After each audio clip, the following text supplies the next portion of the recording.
Vous avez certainement déjà entendu parler d'une station-service à gaz. Eh bien, cela existe en République démocratique du Congo, particulièrement à Mwanda, dans le Congo central. Le ministre d'État, ministre des Hydrocarbures, est descendu dans la cité côtière pour inaugurer cette station-service, une première en RDC.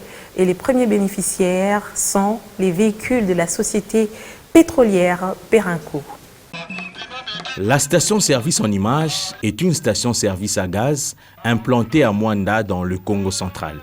L'œuvre est de la société pétrolière Perenco, une première en République démocratique du Congo en général et à Mwanda dans le Congo central en particulier. La cérémonie est tellement grandiose que le ministre d'État, ministre des Hydrocarbures, a fait à la tête d'une forte délégation une descente dans la cité côtière pour son inauguration. Je suis en train de vivre, je suis dans les surprises en surprise, je suis en train de vivre certaines réalités qui me vont droit au cœur, c'est-à-dire avec l'inauguration de la station à gaz pour la toute première fois en RDC. Et pour moi, d'abord, c'est une fierté que ce soit moi qui inaugure ça. Et aussi, ce sont des fleurs qu'il faut jeter à Perenco pour le travail qu'il est en train d'abattre.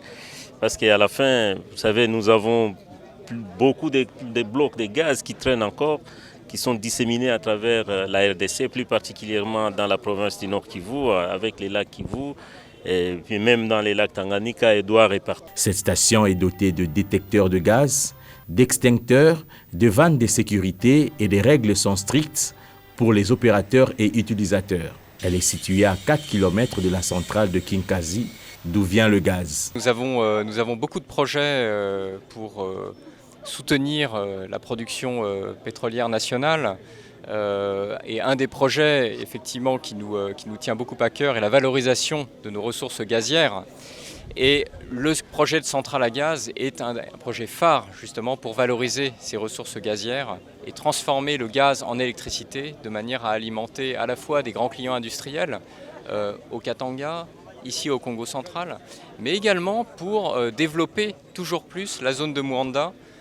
C'est un développement qui va aussi accompagner le port en eau profonde. Le premier bénéficiaire sont d'abord les véhicules de Perenco, mais également la population de Mwanda qui peut désormais utiliser des véhicules à gaz. Le grand projet de la construction de cette usine a été retenu dans le programme des 100 jours du chef de l'État. Et il a été retenu dans nos discussions avec le Premier ministre. Parce que j'appartiens aussi au caucus du Congo central, des députés du Congo central, et on en a toujours fait mention 3 fois de suite avec le Premier ministre. Et c'est parmi les préoccupations actuelles du chef de l'État et du gouvernement. Donc je pense que nous pouvons compter sur l'année 2020 pour la réalisation de ce grand projet. Ce séjour de Rubens Mikindi dans la cité côtière a également été marqué par la visite des installations de la société pétrolière présente dans cette partie du pays depuis 19 ans.